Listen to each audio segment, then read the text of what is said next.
Welcome to this week's edition of World Crisis Radio. This is Webster Tarpley speaking to you from Washington, D.C. A series of big events coming now just in the last day or two. We will be talking on the domestic front about the fact that according to the International Monetary Fund, China has definitively passed the United States as the world's biggest economy. According to the so-called PPP price standard, China has now passed the U.S., and that is a strategic earthquake. And my answer to that is, don't let it stand. Give them a run for their money. It's called a peace race. Launch a peace race of production, science, engineering, progress, standards of living, and we'll see who will dominate the economy of the world. The only way you can do that here is kick out the ruling class, fire the ruling class, fire Wall Street, get rid of them. They're incompetent. They are fools. They have dilapidated a tremendous advantage that they inherited from the better days, right? Kick out every libertarian, kick out every monetarist, every Austrian, and every Keynesian, too. They're all just as bad. Get rid of them. Get back to the American system. Now, concerning the American system, I had talked tentatively about scheduling a course in the political economy of the American system here in Washington, D.C. for approximately the middle of the current month of December 2014. We find out, however, that the wonderful monopolistic airline system has kept airline fares so high, and the interest in outlying areas was quite lively. It will be impossible to schedule this course for the month of December. So we're now looking at mid-January, and when I say mid-January, that could turn out to be the weekend right before the Martin Luther King holiday. That is at least one tentative, I stress tentative, idea is the 16th, 17th, and 18th of January 2015. Please don't buy tickets quite yet. I don't want to give you a boost here. We're going to try to work on this and see if we can solve the logistics, which we're now having to tackle for a second time after quite a number of the best prospects to come here couldn't make it. So I'm sorry about any inconvenience. And I would like to thank the quite numerous people who have sent in their requests to be kept on the mailing list, and you will be. And that is by going to tarpley.net, where, of course, you go every day anyway. Tarpley.net, you go into the Speakers Bureau, and you open up the contact feature there and send me an email. Easy to do. So we need to fire the U.S. ruling class. We need to push aside the Wall Street ruling class and replace that with something better.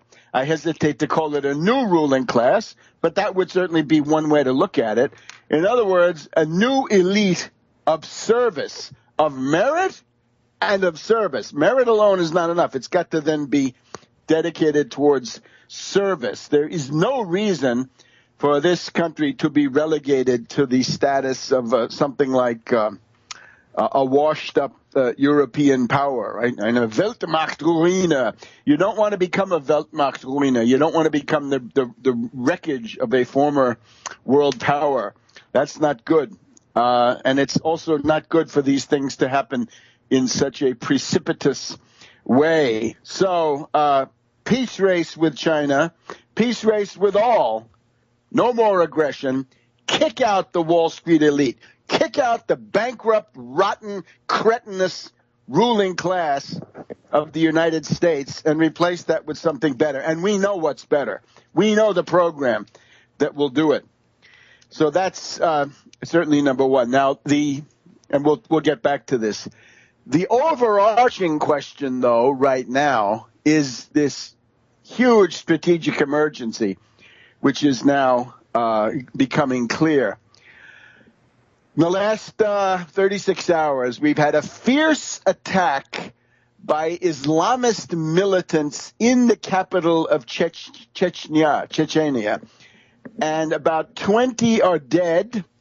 These are Islamist suicide bombers, and this event was timed to coincide with the State of Russia, State of the Nation address, which Putin was holding then in the Kremlin. So this, you could see a big building in the center of town was seized. It was shot to pieces, burning, damaged buildings all over the place, and so forth. So it is a huge challenge, and as we'll see, it's the third in the course of the last year. I urge you to get out your copy of Obama, the Postmodern Coup, The Making of a Manchurian Candidate, 2008, by yours truly. Go to tarpley.net and order it immediately. In here we find the story of Ilyas Akhmadov, the ambassador of the Chechen terrorist organization, which had him as essentially an ambassador here in the United States, thanks to the tender care of Zbigniew Brzezinski and others. And, of course, we remember that in the Boston bombing, Uncle Ruslan was married to the daughter of Graham Fuller of the CIA, presumably one of the handlers of people coming from that neck of the woods. Just last year, we had Doku Umarov, Chechen terrorist leader, killed.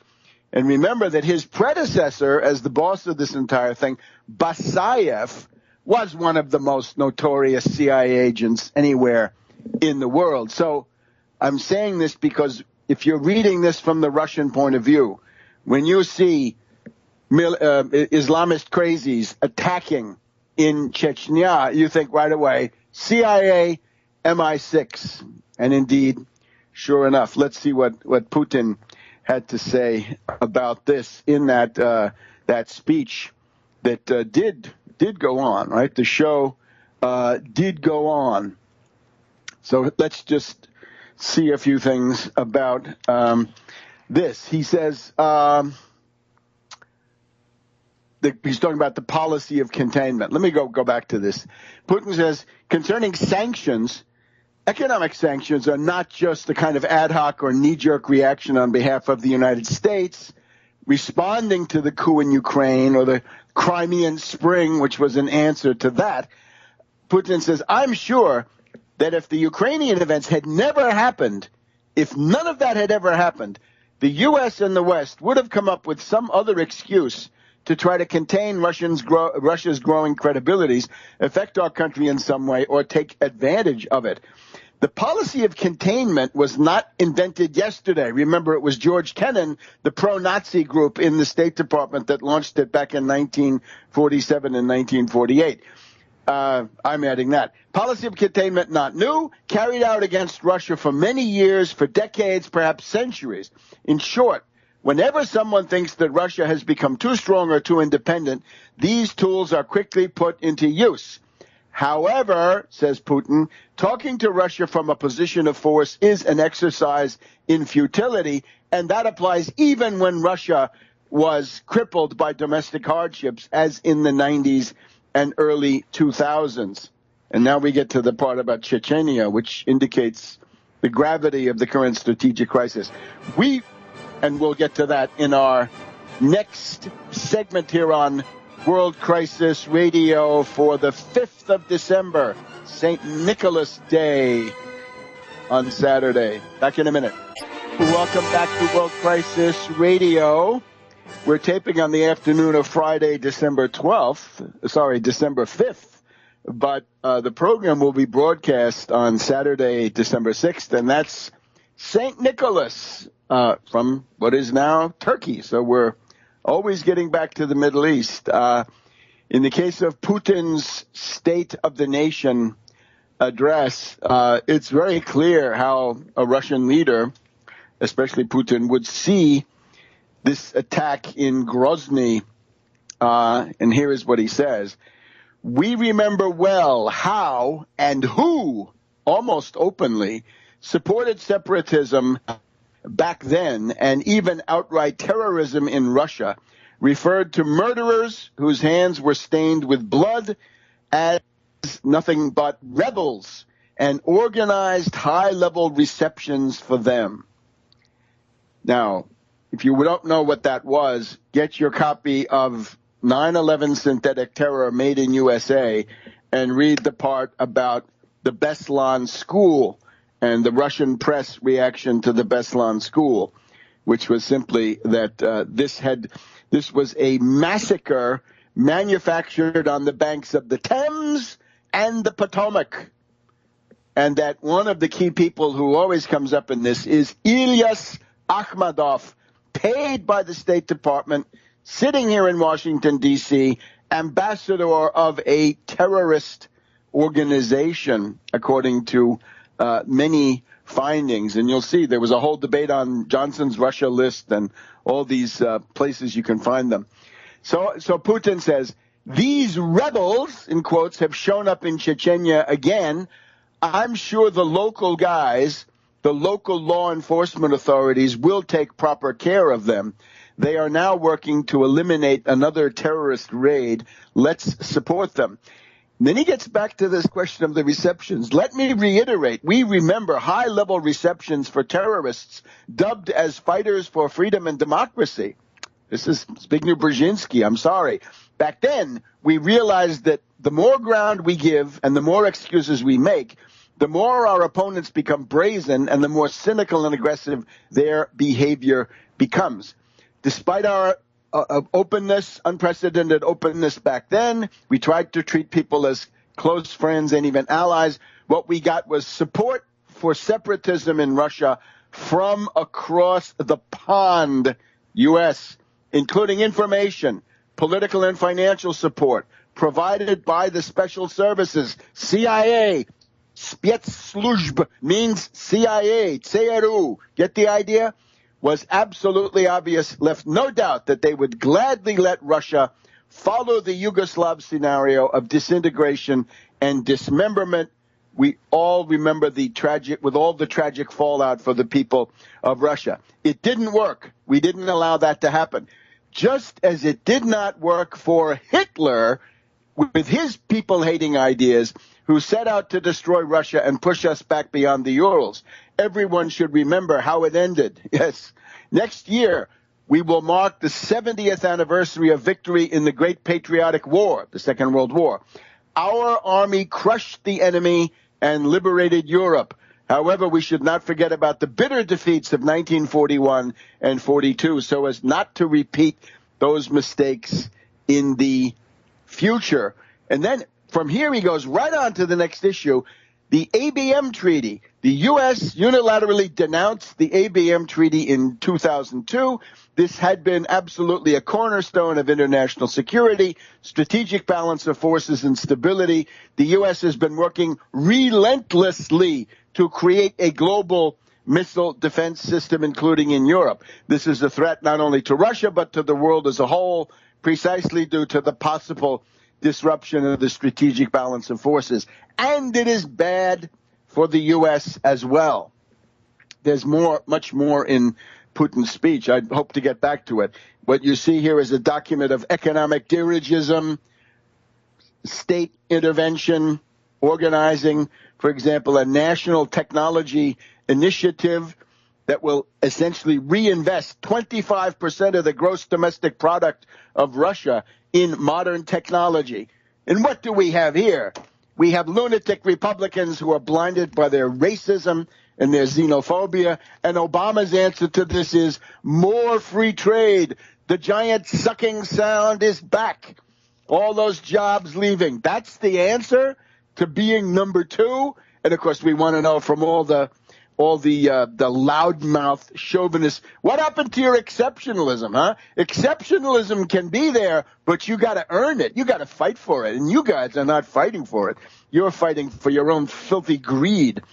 A couple of other things now. Let's just put this this attack in a bit of context.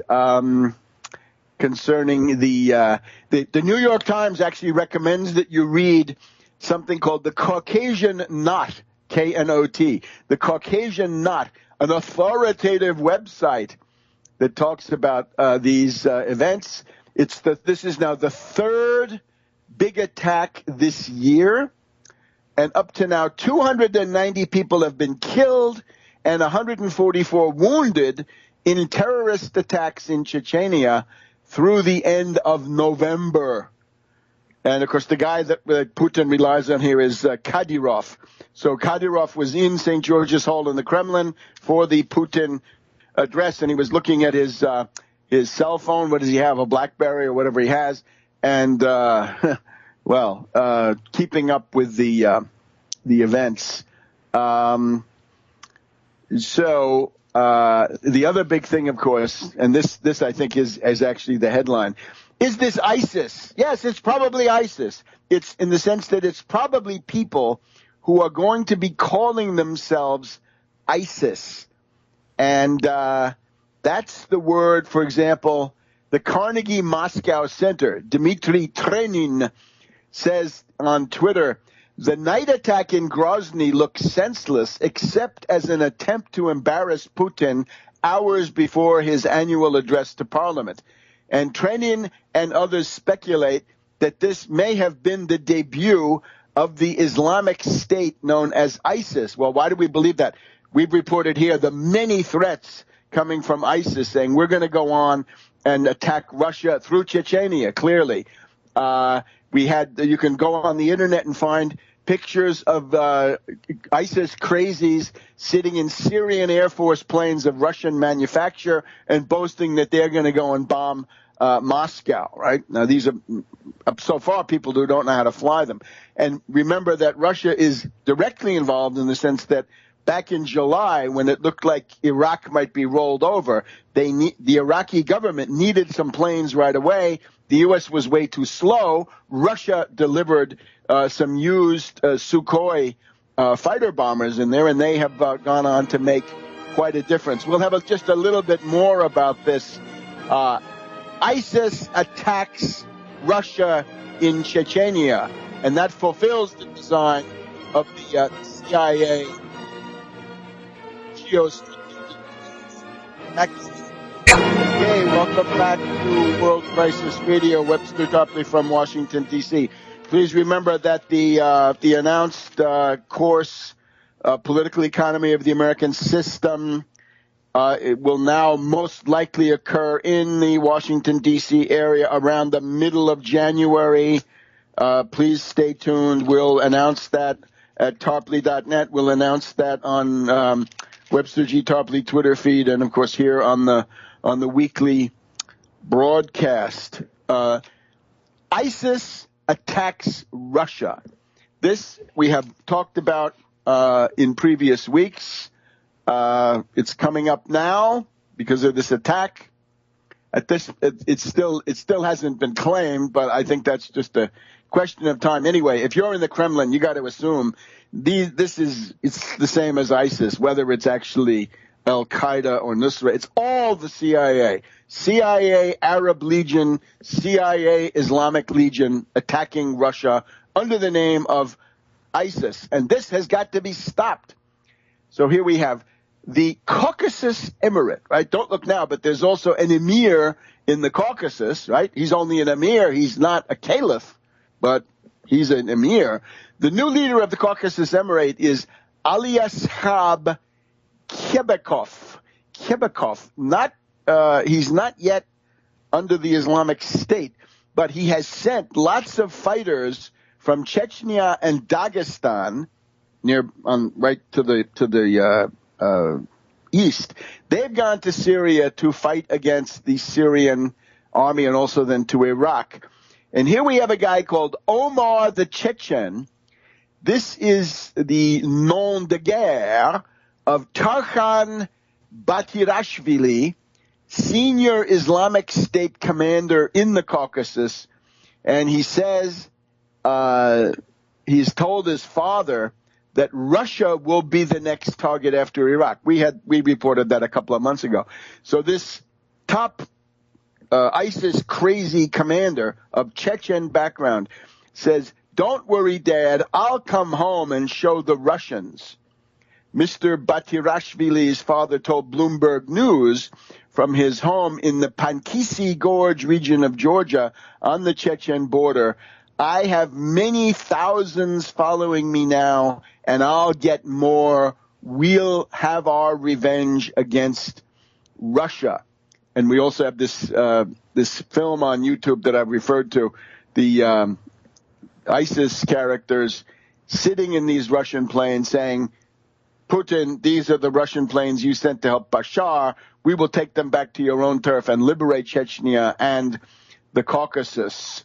The Islamic State is here to stay. Your throne is being threatened by us." Okay. So there it is. Now look, if you're a Russian, here's what you see. You see that you're just about encircled in some ways. You got economic sanctions that are grinding down your economy. You have got speculative attacks on the ruble being organized, and I'm sure they're using credit default swaps. The euro is now the ruble, not the euro, but the ruble. The ruble is now floating. And however, it's what used to call the dirty float. So the Bank of Russia is intervening to try to do bear raids to punish people that are speculating against the ruble. So you got sanctions. You got the ruble under attack. You've got a slowing economy. You've got a military problem in the sense that NATO is now sending these teams all the way in to the Baltics, to Bulgaria, Romania, these places. The South Stream pipeline is now apparently dead for the moment, and this was pressure on Bulgaria. We have a guy called Boris Borisov,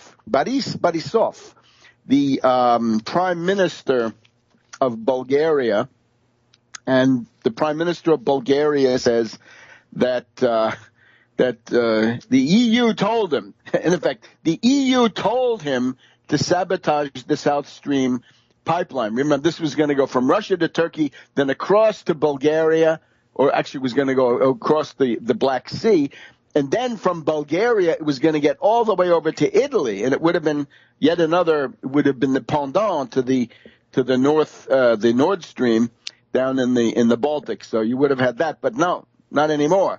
So when you saw Putin go to Turkey this week, this was simply a fallback option. In other words, the South Stream had been blocked, and therefore the alternative was to build something to Turkey and develop the market that way. Now, of course, that could be reintegrated into something later on. But for the moment, South Stream is bad. Just concerning Bulgaria, I remember living in Italy in the 70s and 80s.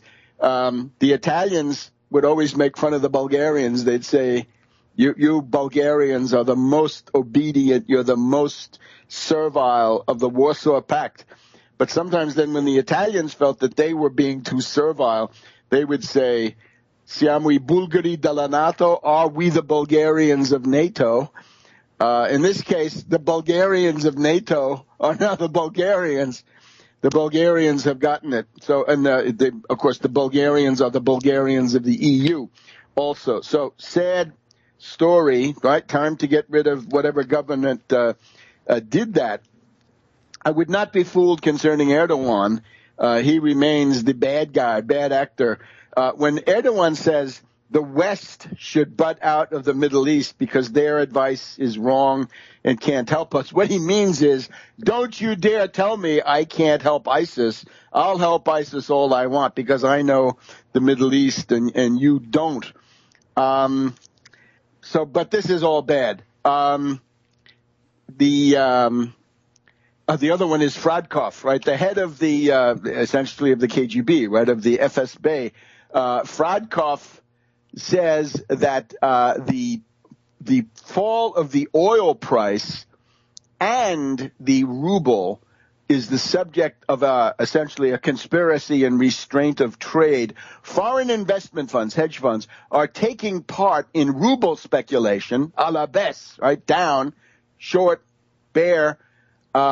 Any speculation has specific schemes, and schemes have a number of participants. In Putin's speech, Putin says, hey, speculators, we know who you are, and I've told the central bank to punish you, right? And you can use central bank resources to really burn these speculators. So I hope that happens, and let them be maimed in that regard and then stop doing it.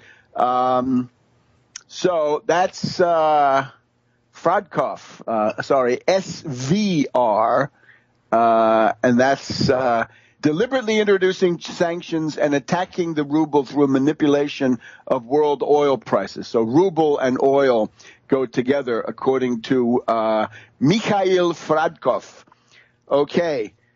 The U.S. House of Representatives, in its absolute insanity, celebrated the day when they were passed by China by a whining resolution against Russia, a cahier de doléances about, oh, it's so terrible what you've done in Ukraine. Well, one interesting thing, the German foreign minister has attracted some attention. This is Steinmeier, Frank-Walter Steinmeier of the German foreign ministry, the foreign minister, has given a speech where he says he essentially warns against this rhetorical escalation. He says, in our use of language in public, we should not eliminate our chances of contributing to the easing of tensions and to the mitigation of conflict. Now, this is an attack on Merkel. And a lot of people have said, oh, Merkel, she's so wonderful. She knows how to speak Russian. She keeps talking to Putin. I'm sorry. Mrs. Merkel is notable for her stupidity, her abject stupidity. Nothing good. And we'll have to get back to this as soon as we can. We'll be back. Steinmeier. It turns out we have some time right now, thank goodness. Steinmeier. And I would recommend, I heard about this on the John Batchelor program. John Batchelor, a real neocon, but for some reason, this neocon on Russia, it's different because he gets Stephen Cohen on there, and Stephen Cohen tells you things. Now, Stephen Cohen has some egg on his face because he was telling you how reasonable Merkel was and how the bad U.S. was always leaning on Merkel. Fine. But unfortunately, Merkel is also bankrupt. Her hallmark is stupidity. Die dumme Kuh. Okay? Dumb cow, Merkel. That's the nicest thing we can say about her. She went to Brisbane for the G20, and she gave a speech at the Lowy Institute for International Policy in Sydney, where she says, essentially, I'm losing patience with you, Putin. Quote, outdated thinking in terms of spheres of influence, which tramples international law underfoot, must not be allowed to prevail. Russia is violating the territorial integrity and the sovereignty of Ukraine. And then she goes on, we're not just talking about Ukraine. We're talking about Moldavia, about Georgia. And if things go on, we'll be talking about Serbia and the Western Balkans. So the idea, and here we're quoting from Der Spiegel, German news magazine, that Steinmeier is putting a shot across the bows of Merkel, saying, look, your subservience, your servility to the State Department, to Kerry and so forth, this has gone too far now. And there are real vital German economic interests that are in play. Now, naturally, Steinmeier says, oh, no, we didn't do that. But Matthias Platzek, Platzek, comes from the Jusos, okay, youth organization of the SPD, and the German-Russian Forum. He says the Russian annexation of the Crimean Peninsula can be settled, quote, retroactively according to international law, and the West should make concessions to Putin. Do you share this viewpoint? And he essentially wriggles out of it. In other words, you can legalize it ex post facto. Why not? You can say, this was unjust to rip it out of Russia 23, 24 years ago. So maybe something moving in Europe, but of course remember that we got Mad Dog Cameron looking for an election, and he's going to want to like we say, twist the tail of the Russian bear. The London Economist, of course, they can't get over this Russian bear motif.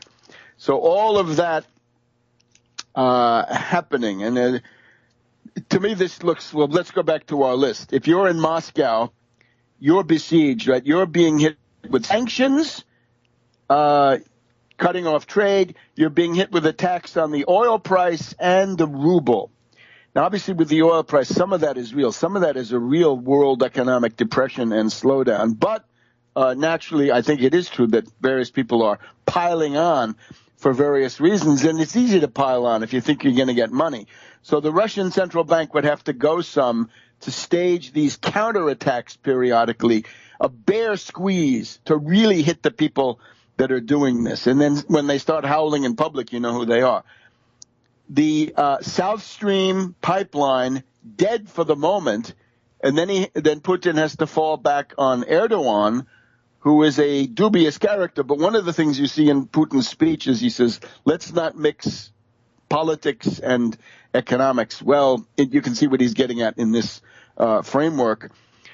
The ABM question, right, the attempted first strike capability by the U.S.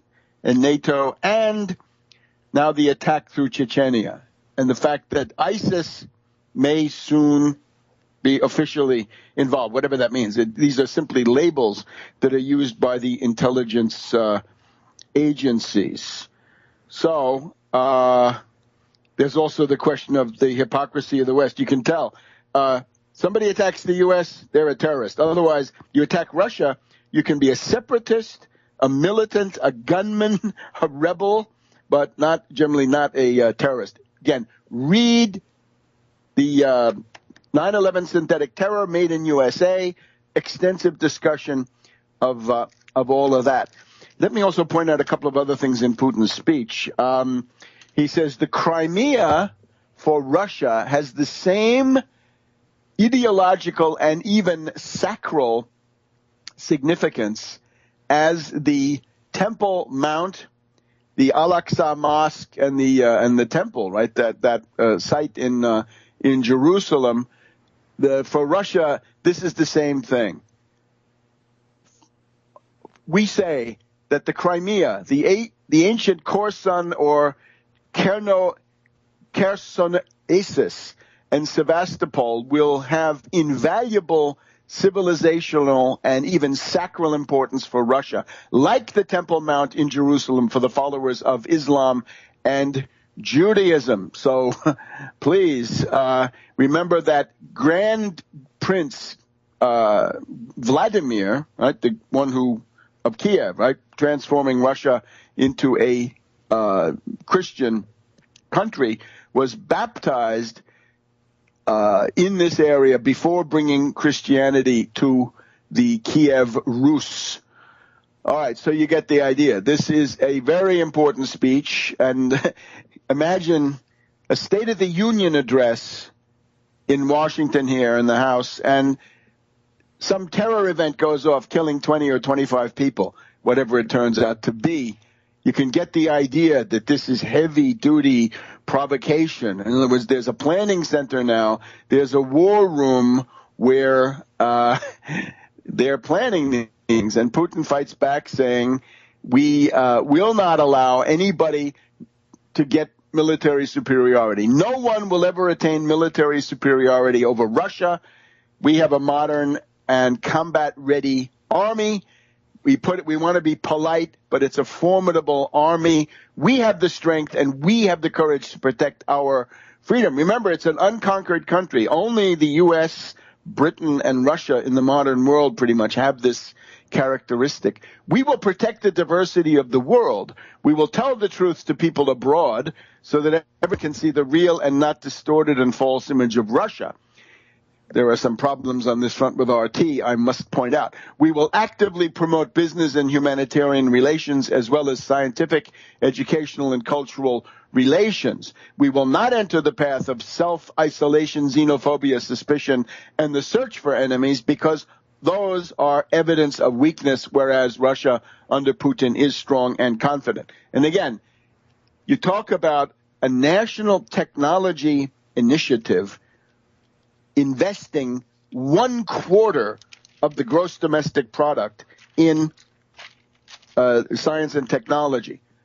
I would also point out, demographically, he boasts that Russia is now 8 million inhabitants above the pessimistic demographic projections that had been made by the United Nations at the beginning of this decade. So the demographic development is now positive. The Russian population is growing again after the time of troubles, the smut under Yeltsin, when alcoholism and despair were essentially decimating this country. So there it is. That is a huge strategic emergency. And, well, what are we going to have? Ashton Carter. Is Ashton Carter the right man here? I can hardly think so. We're happy that we were able to help shoot down the Michelle Flournoy candidacy, right? She comes from the Center for a New American Security. That is General Petraeus's think tank, his personal think tank. And remember, we got this situation where General Allen is now the ISIS czar inside the government, and he is undoubtedly scheming to oust others and to set the stage for the confrontation that he wants. And as for Ashton Carter, he once said to Bush the Younger in 2006, let's go bomb North Korea, the DPRK. No, vote no on Ashton Carter. Sorry. Too risky. Back in a minute. Welcome back to World Crisis Radio. This is Webster Tarpley here in Washington, D.C. Once again, that class we were talking about for mid-December looks like it's going to go more in the direction of mid-January, but do stay tuned. And in the meantime, keep up with everything at tarpley.net.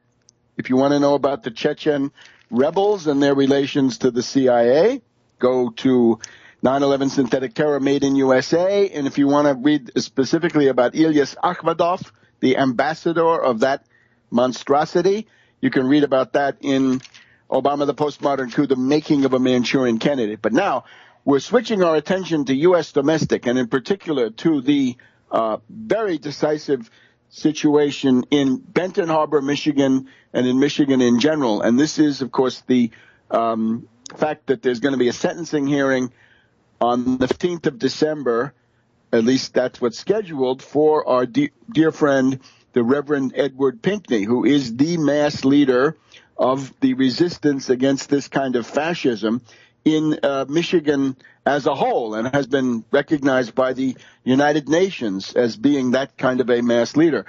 So some of the friends of Reverend Pinkney, including the United Front Against Austerity and the Tax Wall Street Party, have been doing as much as possible to try to spread the word and to try to obtain a overturning of this verdict and freedom for Pinkney.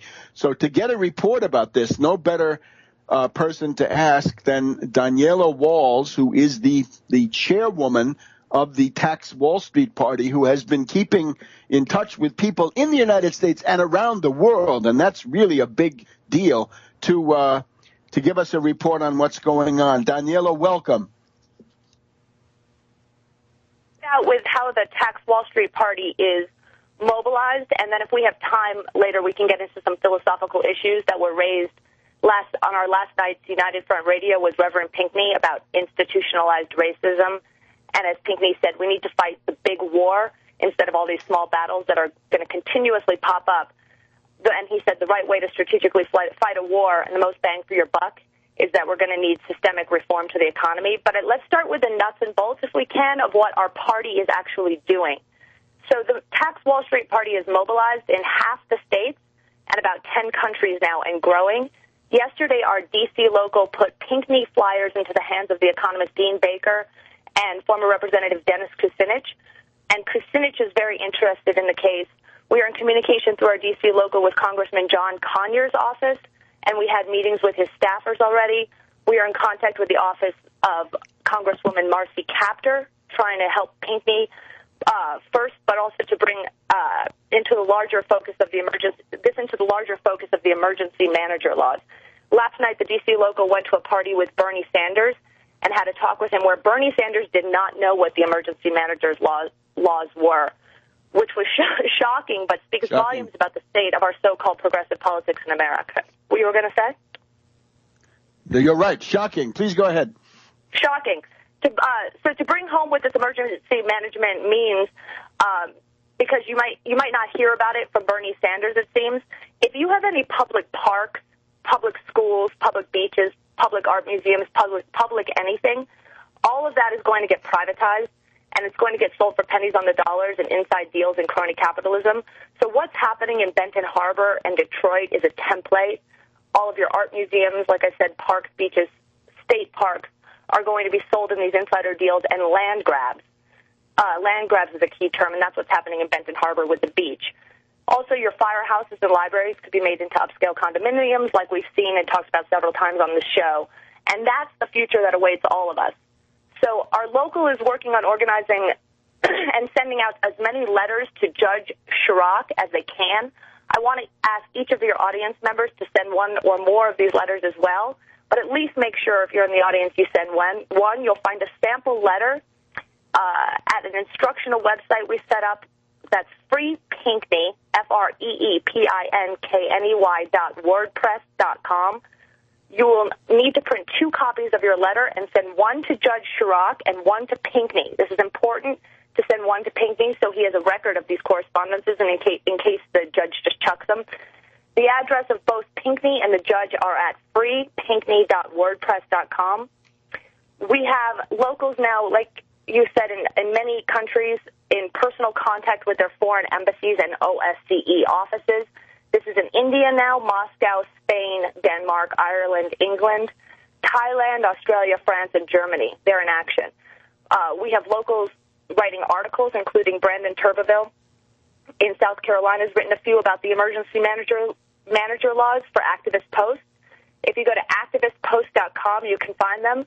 We need as many articles as possible covering Pinckney. So if you're a writer or even have a blog, write one, and then contact all of your local media. On freepinkney.wordpress.com, we have a post called Talking Points for Journalists. Use that to arm yourself with facts, and that will help a journalist have something to sink their teeth into what we wrote there. People should also be contacting big magazines like Time Magazine, Newsweek, the New York Times, Democracy Now!, Counterpunch, Matt Taibbi at Rolling Stone. Civil rights abuses are the hot issue right now, so we need to strike while the iron is hot. If you can think of any more, Webster, do you think of any more big magazines that might be friendly to this that I missed? You got to think about the Atlantic Monthly, Harper's, a little bit higher brow, right? The Nation, to be sure. The Nation. The Nation. Of Katrina vanden Heuvel. And then letters from lawyers and judges are gold right now.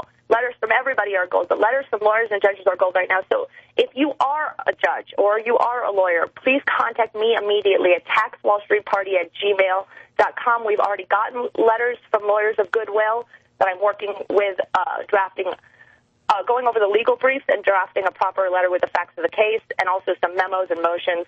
So we are looking in general for polite, professional letters that restate the facts of the case and implore the judge to overturn the verdict for insufficient evidence. And that's what's important. So that don't be afraid in the letter to a judge to write your profession, your address, where you're from. There's not going to be any blowback from that. Make that professional and restate the facts of the case. So with the help of Reverend Pinckney, that's where I could cover. That's as much of the action I could cover for right now. But with the help of Reverend Pinckney, we're leading and moving economic demands from into the Ferguson debate. So we did an hour last night with Pinckney on racism and economics on United Front Radio, just like how you did yeoman service, Webster, during Occupy, steering part of that toward a program. With the Ferguson issue, we must both allow for an open conversation about institutionalized racism and push the conversation into the realm of economics. There was a very interesting piece in Time magazine this week by Kareem Abdul-Jabbar in which he said the coming race war won't be just about race, and we feel that's critically important to steer activism away from, unfocused racial strife into the arena that into some common arena that has common ground, which is economic reform, but we can't deny that there is institutionalized racism. As Pinckney said last night, if we have economic equality, racism will still be there, but it won't be as great. He also said waiting for months and months on all of these verdicts to come in takes time away from building, and building on our foundation, which is the platform for recovery.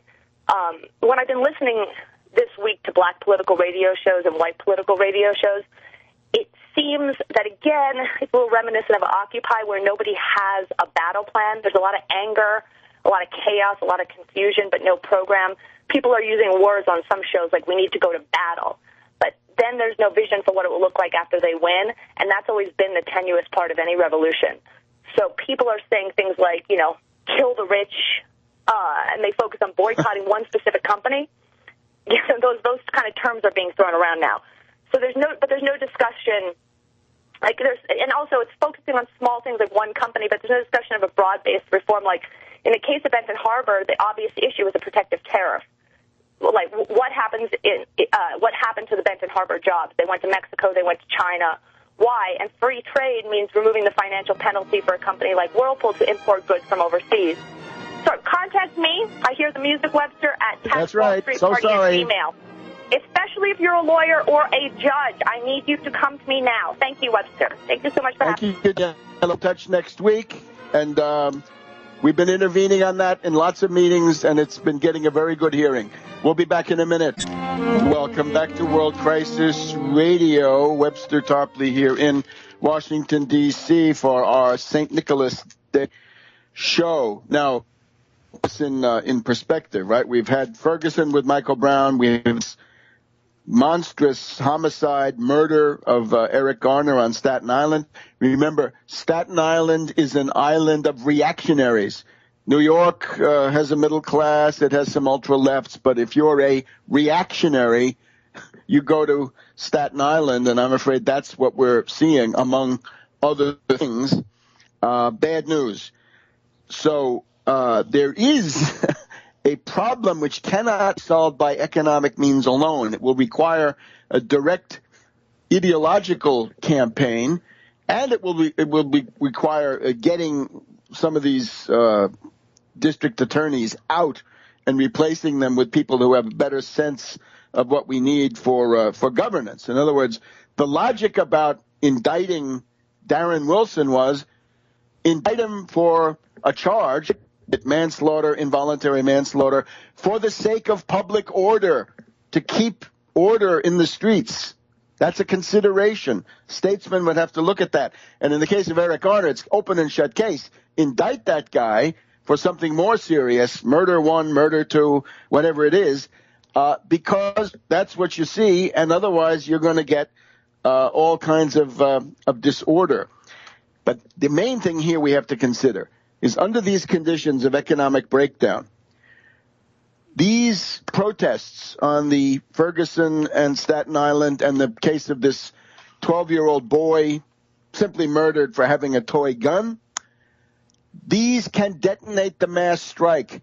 The mass strike can go off at any time, and we've got to be ready for it. So it means economic demands, the 5 to 10 million new jobs for young people, perhaps temporary, quite a few of them on the WPA federal budget. Yes, fine. And also then the tariff, as Daniela was saying.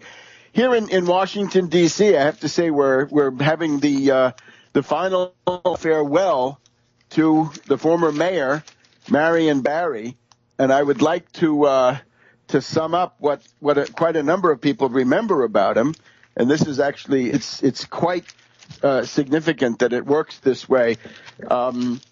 We have lots and lots of people quoted in the Washington Post today saying that the first job they ever had, the first time they ever and got a paycheck and considered themselves integrated into society, was under Mayor Barry, because he would get you a job. So here we have the casket of the late mayor and city council member, been in government for 40 to 50 years, hated by the Washington Post, hated by Katharine Graham.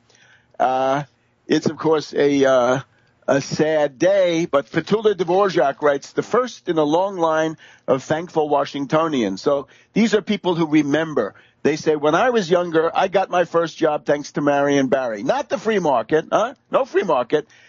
They worked as groundskeepers, department counselors, youth leadership organizers, crossing guards, and nurses. Marion Barry gave them those jobs. That's what you will hear almost any time you talk to native Washingtonians of a certain age. Marion Barry gave me my first summer job. And that was a paycheck, but it was also responsibility, trust, pride, where none had been there. So I did newspaper delivery, but Marion Barry gave me my first real job as a groundskeeper. And the other interesting thing we find is what was one of the last things Marion Barry did on earth. The Reverend Jim Dickerson, executive director of affordable housing called MANA, recalled hosting one of Barry's last public events, a ribbon cutting for a 24-unit apartment complex in Anacostia. That's the southeast part of the district, beyond the branch of the Potomac that goes off in that other direction. It's a ribbon cutting for a 24-unit apartment complex in Anacostia, built with city subsidies and affordable for people with incomes of $30,000 or less. He started all of these programs that we continue to build on. So all of these different things, and not all in the public sector. Here we have a woman says she was 14 years old when Barry's youth leadership program plucked her from a paper route and planted her at the Harriet Tubman Quad at Howard University one summer. And now the summing up of all. As Barry's casket is carried in and he'll be lying in state at the district building and then the memorial service on St. Nicholas's Day, one viewer says, I said a small prayer to thank him for his life and may his legacy be blessed. Now look at that despicable U.S. ruling class. How many of them could qualify for something like that, right? For this gratitude, which is actually overwhelming in the black community, but not only here in Washington, D.C. And if you were a hedge fund hyena, if you were a zombie banker, if you were a locust fund attacking Argentina, hang your head in shame. This is the kind of political leadership we need. And, of course, the Department of Justice set up a Get Barry test. They successfully entrapped him. He had weaknesses for women and for narcotics. Terrible. But a lot of people then said, this is somebody who looks sort of like me. It's obviously better not to do that stuff. But then when he got out of jail, he was reelected the mayor, things that are often forgotten. So I also want to just mention again that when there was a program on one of the local television stations affiliated with one of the three main broadcast networks, I was the guy, I was probably the only white guy standing up for Marion Barry, and I'm very glad I did. And I talked about Gestapo tactics here in Washington, D.C., and obviously the fact it was a coup d'etat by the FBI, by the Department of Justice, when they successfully entrapped him. So I think that's a very interesting commentary. We need somebody and a movement that will put that stuff on the agenda, right? No jobs, no peace. No jobs, no peace. That's the heart of the matter. Obviously, in the short run, these individual cases are tragic, and many people can relate to them. But then the task of leadership, right? The thing we're seeing right now is there's a vacuum of leadership. Some forces have got to get in there and say, we want those jobs paid for by Wall Street, not paid for by borrowing from China, not paid for by taxing anybody. Wall Street must pay. And that's how we'll solve these questions as the United States goes forward. Back in a minute on World Crisis Radio. Welcome back to World Crisis Radio. The question now of Syria and Turkey, once again, from a slightly different point of view. In the past week, we have had Iran bombing the ISIS terrorists. And I think civilization, humanity, owes a vote of thanks to Iran. Iran says, you terrorists don't get within 25 miles of our border or we'll blow you to kingdom come. And that's undoubtedly a plus.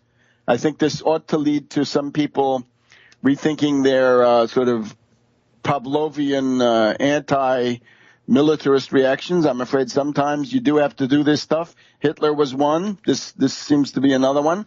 So Iran has bombed ISIS in Iraq, and Syria, the Syrian Arab Army Air Force, is bombing ISIS in the region of Kobane. So essentially, whether you like it or not, it's a united front of the United States with Iran and with Syria against ISIS. That is reality. And whether the humanitarian bombers, the Susan Rice people, or the Samantha Power people if they don't like that, that's too bad for them. Assad has also said that the U.S. attacks are not effective, right? So he's needling the U.S. Why don't you do more? Indeed, why don't you do more? 1,000 airstrikes over a period of 4 to 6 or 8 weeks? That's totally inadequate. And the other big thing now, the hand that held the dagger has plunged it into the back of its neighbor. And that's Erdogan once again.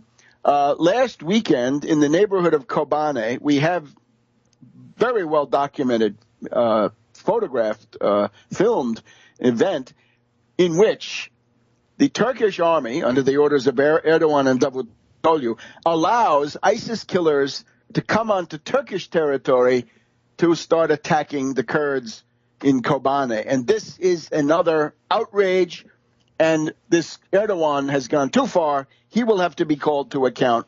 This cannot coexist with NATO or anything else. And his spouting this stuff about how the West doesn't understand the Middle East, but apparently he does. No, I'm sorry, you don't, because you're supporting ISIS. The Kurds, of course, called attention to this. You found it on the Twitter feed of Tarpley, Webster G. Tarpley. The problem was, as the Kurds said, previously they'd been surrounded on 3 sides, right? East, west, and south. But now, thanks to Erdogan, they can also be surrounded on the north with terrorist ISIS crazies, killers, butchers operating from Turkish territory. So this cannot be allowed. Now, the Turkish government denies it. That's ridiculous. There's also a question about is it possible to negotiate for terrorists, with terrorists, to try to get their kidnapped victims out. But the first problem, as we've pointed out with all these cases, is the people that are in the control of ISIS got there on their own, right? Who, in God's name, told you to go there and minister to the needs of the Free Syrian Army, the Nusra Brigade, Al-Qaeda, or ISIS? People who get themselves into these predicaments, I think it would be time for the State Department to escalate its warning. Don't go there, dear Americans. However, once they're in custody, I would just cite the advice of Cardinal Richelieu, one of my all-time favorites. Cardinal Richelieu has a very interesting paragraph, and it's very meaty and to the point, and he says, I always recommend negotiating with everybody all the time. He says, I negotiate with them, whether there's hope for a settlement or no hope, that doesn't matter to me. I always learn more. I'm always stronger and better if I keep negotiating with those people. So I would negotiate with anybody. I would not be afraid, right? Let us never negotiate out of fear, but let us never fear to negotiate. That would be the summary on that one. And then we also have Mubarak. Mubarak not guilty. The Thermidor, according to some, has now arrived for this idiotic farce of the Arab Spring. There never was revolution, people. I put out the criteria at the time. Revolution means abolish slavery, break a foreign protectorate, as Nasser did in the 50s, overthrow a monarchy, tremendous, deep economic reforms like the New Deal. And again, abolish slavery certainly counts. There never was a Tahrir revolution. That was a petty bourgeois pipe dream of petty bourgeois showboaters and ego trippers. It never happened. And Mubarak, it's not clear to me how you're going to put Mubarak in the pillory. The point is that under Mubarak there was some recognizable form of civilization, right? You can call it a dictatorship, sure, a military dictatorship. But is that the worst? Look over in Libya and you'll see something that's much, much worse. So Mubarak is obviously at the end of his career. But when it comes to General Sisi, I would say to people, especially the ultra-lefts, mushheads, left liberals and others, open your eyes to the fact that Sisi has been the salvation of Egypt, which is why U.S. Ambassador Patterson, who's now been promoted to Assistant Secretary of State for the Middle East, and others have tried to destabilize Egypt with the help of the Muslim Brotherhood. There's a worldwide alliance between the Muslim Brotherhood and the Central Intelligence Agency, and that is to destroy civilization. ISIS, of course, the negation of civilization. Today on National Public Radio, they were talking about, they're so sophisticated. This woman, Labat, the CNN editor, always says how sophisticated those ISIS guys are. What were those websites? We do have to ask, National Security Agency, with all the nefarious abilities to shut down websites, how come you allow ISIS websites to get up there so that the poor, duped, alienated young characters in Europe and elsewhere can be brainwashed by ISIS? And then there were 3 or 4 callers today on National Public Radio attacking Islam, and I think this is very, very misleading. Remember, when Turkey was freed from the Sultan, they put Ataturk into power. Ataturk, Mustafa Kemal Ataturk, was a modernizing, secular military man interested in national progress, right? And he had not Sharia law, but the Code Napoleon for the criminal side and the Swiss civil code for the civil side. And he was followed then by people like President Nasser of Egypt, Colonel Gaddafi of Libya, the Assad dynasty, if you want, in Syria, fine. General Qasem in Iraq, an unsung figure, I think, of great merit. Arafat among the Palestinians. Bourguiba for the Tunisians. Many interesting insights. And people like Ben Bella and Boumediene on the Algerian side. You notice there are no religious fanatics among that group. When the Arabs could choose, they tended to choose secular, modernizing, military populists with an economic program, bread subsidies, fuel subsidies, cooking oil subsidies, things like this. That's the heart of the matter of the Arab world.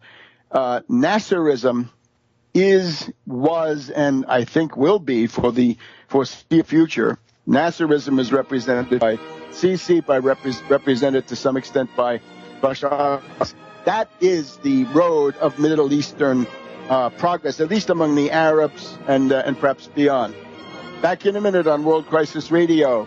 Welcome back to World Crisis Radio. This is now our final segment of the edition taped on the 5th of December, 2014, and broadcast for you on St. Nicholas Day, the 6th of December. So we want to go, without further ado, to Benton Harbor, Michigan, and get the latest from Reverend Edward Pinkney. And we want to point out that among all of the events that have taken place in the last couple of weeks, remember that what Reverend Pinkney is doing is in many ways one of the most critical of all of these, because he is pioneering methods of mass resistance against the new types of fascism that are being imposed by Wall Street and its allies. In other words, how does the community of Benton Harbor defend itself against the predatory rule of a company town with Whirlpool, meaning Wall Street, picking all of the important municipal and local officials. So, Reverend Pinckney, how are you this week? Webster, I am great. I am excited, and I want to tell you we had one of the best weeks that we have had in the last 2-3 years. Let me get into it. One of the commissioners who actually went after me was arrested Thursday morning for embezzlement of over $1 million. Huh? And we were totally responsible for that. It's not just him. Did you hear me? Yes, go ahead. And number two, you know the sheriff, Paul Bailey. Bailey, right. Judge Dwayne, the one who put the election back on the map, called Sheriff Bailey in and charged him with contempt of court. And he is, right now, he's sweating. He's deciding right now whether he's going to send him to jail for 90 days. This has been such a week that nobody will believe this. Also, I do have some hot news I want to give you, but I can only give you a little bit of it because next week I'm going to pop it right on your show. Okay. But I will tell you this. It is a juror who had a personal relationship with the sheriff's department, and we got the goods, but I can't tell you anything else. Because if they listen to your show, they'll know exactly where we're going with this. Okay, Reverend, you know best. Let me just go back now. When you say a commissioner, what exactly is a commissioner in Benton Harbor these days? He's a county commissioner. He's over the county. And what he had done, he had embezzled almost $1 million. And, well, they all embezzle money. They all get this grant money under somebody else's name, and they become over the money, and then they normally never get caught. But we have put in a program to check them out and find out exactly where's the money is. See, once you follow the money, you can almost trace who's getting what. And absolutely. Can you give us the guy's name? Some people might want to look this up. His name is Bob Wooley, Wooley. Bob Wooley, Wooley. And he's in such a position right now at the county board commissioner meeting. They was talking about pray for him. They never mentioned praying for me. So now they want everybody in the community to pray for Bob. But I tell you one thing. Listen to this. We're doing some incredible. See, most of the time when you under the gun, like I am, they got trying to put the rope around my neck. But we're still fighting. Like I told them, this fight is never over. It's never over until I'm dead and gone. And then it's going to continue because somebody else is going to take up the torch. So we're doing some of the work that I'm hoping that people around the country understand how important this work is. Because if they don't, it's coming to your town next. If we don't stop them now, you are going to be the very next person to get this treatment. And I'll tell you this, we can win this battle if we learn to work together and fight together. We can do it.